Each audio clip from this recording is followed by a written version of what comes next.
ప్రదక్షిణం చేస్తే తీరని కోరికుందా అంటారు. కారణం ఏమిటో తెలుసా?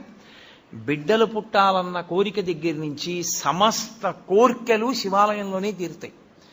కాబట్టి ఇప్పుడు పశ్చిమాన్ని చూసేటటువంటి ముఖం సద్యోజాత ముఖం.